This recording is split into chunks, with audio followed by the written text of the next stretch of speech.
আবারও পুলিশের জালে ধরা পড়ল এক মহিলা বাংলাদেশি অনুপ্রবেশকারী। পুলিশ সূত্রে খবর এদিন নদিয়ার তাহিরপুর থানার পুলিশ গোপন সূত্রে জানতে পারে মাহফুজা খাতুন নামে এক বাংলাদেশি বাতকুল্লা স্টেশন সংলগ্ন এলাকায় রয়েছে। পুলিশ তাকে জিজ্ঞাসাবাদ করতেই উঠে আসে চাঞ্চল্যকর তথ্য। পুলিশের কাছে ওই বাংলাদেশি স্বীকার করে নেয় তিনি দিন কয়েক আগে ভারতের ভূখণ্ডে প্রবেশ করে এক দালালের সহায়তায়।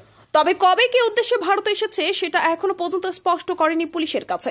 মঙ্গলবার ধৃতর বিরুদ্ধে প্রাসঙ্গিক মামলা রুজু করে তোলা হয় রানাঘাট বিচার বিভাগীয় আদালতে।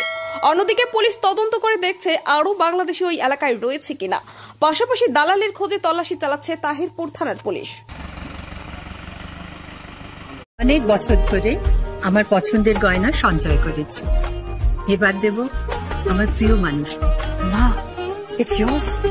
Now it is yours. আমার পছন্দের গয়না আজ থেকে Sohan, pure and precious, Orient jewellers.